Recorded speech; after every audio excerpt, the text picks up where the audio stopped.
G'day guys, welcome back to another video. So I've been doing a few videos where I've been implementing a method called FREEFOP. It's been getting me some pretty good times, but it's not the method that you always should use. It's a method that you only use when it comes up. So if you didn't know, FREEFOP is essentially just CFOP, but with a few extra things that change how you solve. Mostly regarding the cross and F2L. Because in inspection, if you have a free pair already made, but the cross is going to be super hard, you can insert the free pairs first and then make the cross later. And that's essentially what FREEFOP is. And I'm going to do 5 example solves where there's a free pair and there's some interesting things you could do in the solve instead of just doing the cross first. So let's get into it. All right, so here's the first scramble. I'll have all the scrambles in the description. Basically, we're going to be doing yellow cross. If you want to do white cross, just flip it upside down before you do the scramble. But essentially, you can see we have this pair here with the blue and red with the yellow corner. So this is quite an interesting one because it's a really sort of weird cross where we've got green already in, blue's in but in the wrong place, and then we've got orange that can go in one move. However, that's not the correct way that this should go because the orange is meant to be on this side of blue. So a fun way of working around this is knowing that as soon as we finish these 3,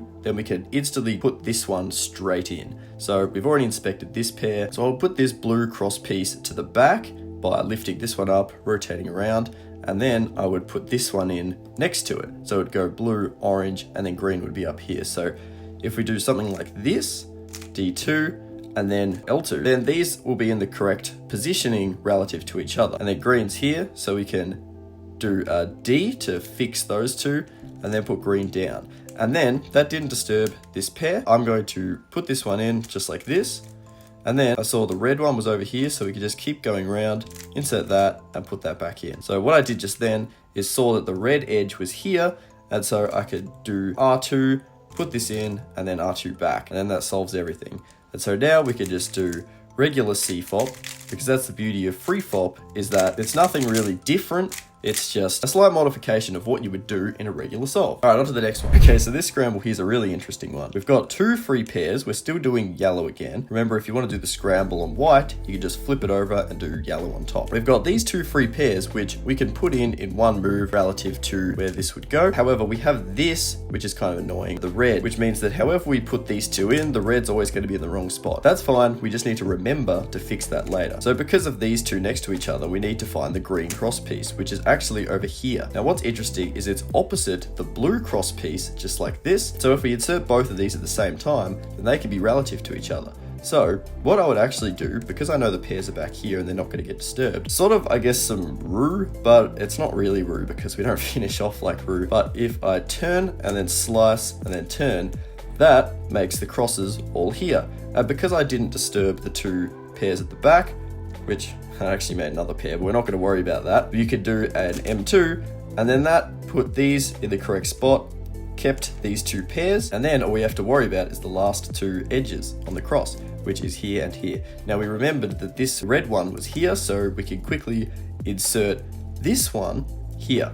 Now, how do we do this? Well, you probably don't usually have to do something like this in regular CFOP because this isn't a case that would come up. But basically, we can pull this out like it's an F2L pair, insert, we turn this down, then turn this one down, and this back up. So we've taken the red out, replaced it with the orange, which is the correct one, obviously. Without rotating around, we could insert this into the back because we know it has to go here. So what we could do is we could do a U2, M slice, U2, and then slice back. And that put the red in the bottom. And so then we've got all of the pairs that we had initially, and then we can just solve just like regular CFOP.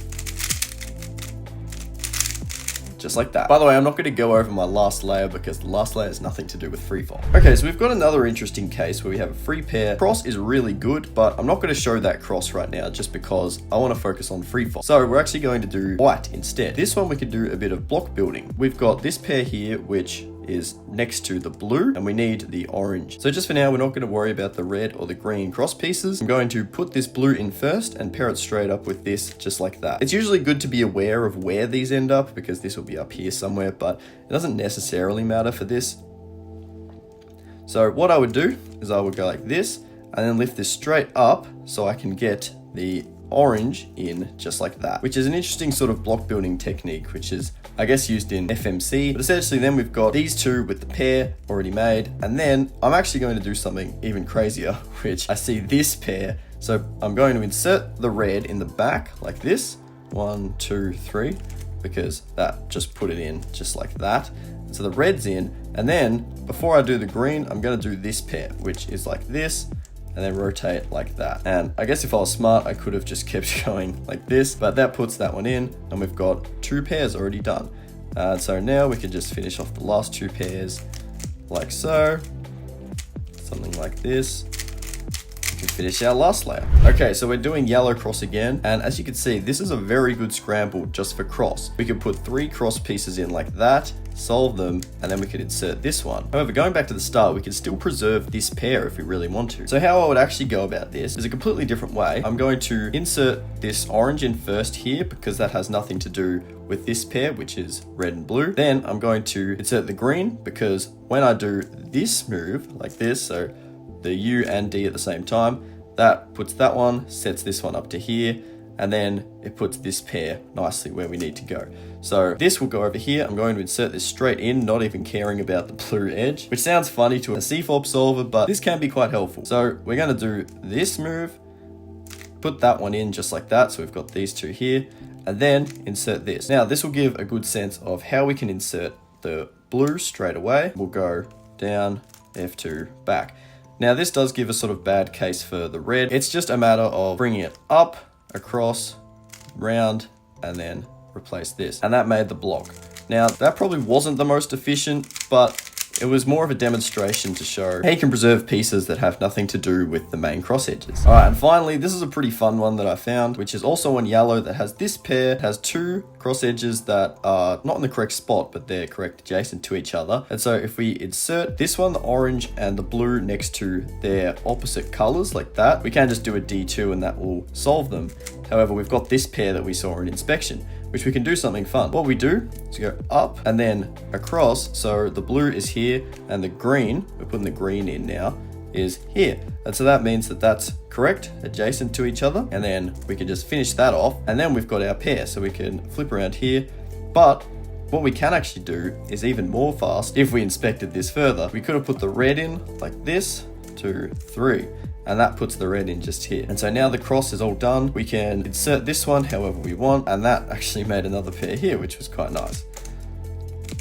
Put this pair in, do something interesting with this one, and then finish off with an F-perm. That was a demonstration of how you can keep the same cross as you normally would, however do a couple slight moves just to preserve that pair and keep them out of being messed up when you solve the cross. Let me know your thoughts on this, because it is a bit of a taboo subject because a lot of people think you should stick with traditional F2L. It's better for look ahead and that sort of thing. However, I think at my level, certainly a lot of other people's level who aren't right at the pseudo slotting level of Timon or Yihing, this is more of a way to tackle really hard situations where you have a pair and you want to keep it preserved, and the cross can be also super easy. Just remember, this isn't meant to be implemented on everything. If you have a really easy cross, go for that, and I'm sure you'll find an easy pair later on. Anyway, thanks for watching, guys, and I'll see you in the next one. Cheers.